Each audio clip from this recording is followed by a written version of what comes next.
नमस्कार, आप देख रहे हैं बिहार उज्जवल न्यूज। मैं चेतन थिरानी। आइए देखते हैं आज की ताजा खबरें।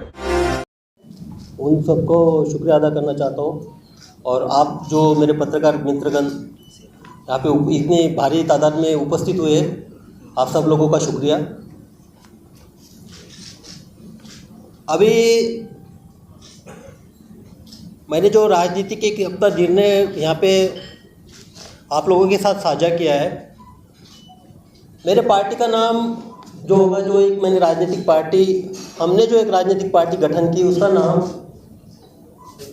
हिंद सेना है। अब ये पार्टी का नाम हिंद सेना क्यों है? मेरा जो सेवा काल रहा है, सेवा काल की शुरुआत भी जय हिंद से होती थी।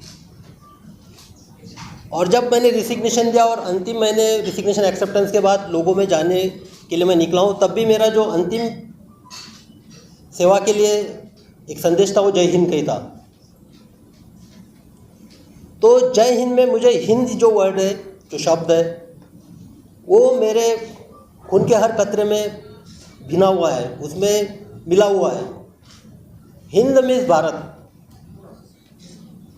ये जो हिंद है, ये मुझे पहले भी सर्वोपरि था,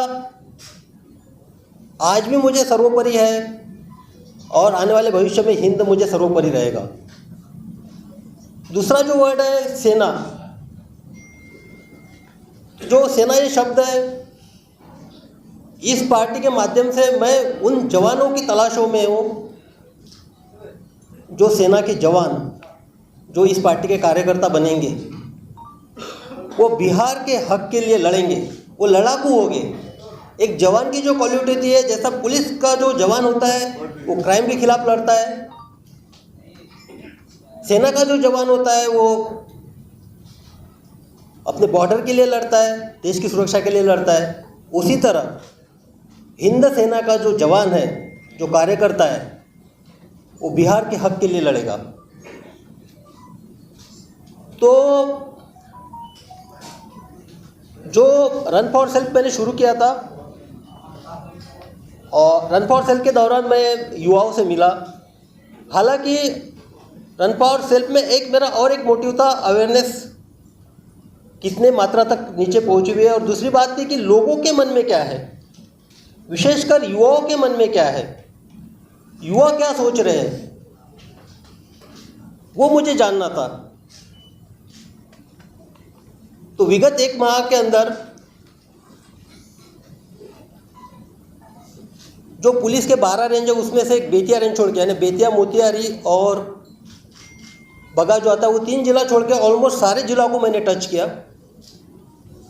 वहाँ के दूरदराज क्षेत्र में, गाँव में मैं गया, वहाँ के युवाओं से बात की, वहाँ के महिलाओं से बात की, वहाँ से जो बुजुर्ग हैं उनसे बात की।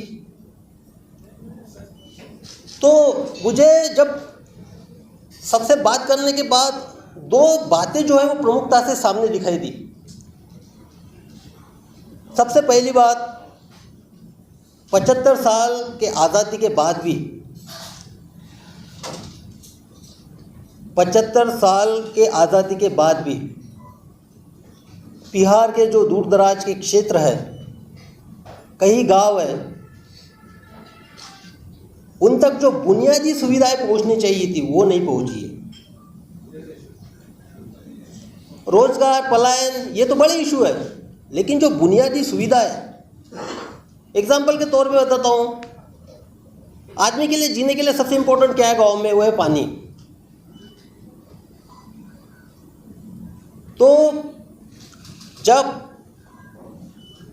मैं जमुई क्षेत्र में गया, सिकंदरा प्रखंड में, सिकंदरा प्रखंड में अभी गर्मी शुरू हुई, आप अभी देखिएगा आने वाले 3-4 महीने में वहाँ के लोग जो है गांव के, वो अपने पशुओं को, मवेशी को लेके खगड़िया और सहरसा के दियारा में जाते हैं, पूरा अपना वही निकालते हैं ताकि उनको वहाँ पे पानी मिल सके और जिंदा रह सके पशु।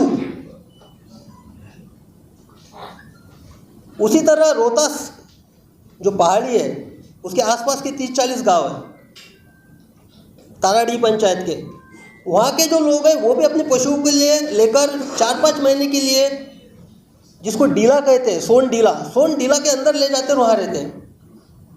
आप यकीन कर सकते हैं, हम तो शादियाँ मनाते हैं, ये जो अभी आएगा शादियों का मुहूर्त आएगा, फेस्टिवल का भी सीज़न है, लेकिन उनके लिए ये नहीं होता। इस मुहूर्त में वो सिर्फ अपने जो पानी की समस्या है उससे जूझते हुए रहते हैं, और जो शादी वादी की जो उनकी तीत होती है बाद में होती है। हम बहुत सारे गांव में लोगों को पक्के छत नहीं पहुंचा पाए हैं, और बहुत सारे गांव में लोग इतने समर्थ भी नहीं हैं जो अपने चॉइस से कपड़े पहन सके, खरीद सके, और अपनी दो वक्त की रोटी अपने बेटा बेटी इनको खिला सके। तो 75 साल के आज़ादी के बाद ये वहाँ की भयावह स्थिति है। और जो दूसरी बात थी जो मैं युवाओं में देखना चाहता था, उनसे मैंने वार्तालाप किया, संवाद किया। जब भी आप दूर दराज के क्षेत्र में, आपको भी अपील करता हूँ, आप कहीं पे जाइए और सिर्फ उन लोगों तक कैमरा लेके जाइए और उनसे बात कीजिए।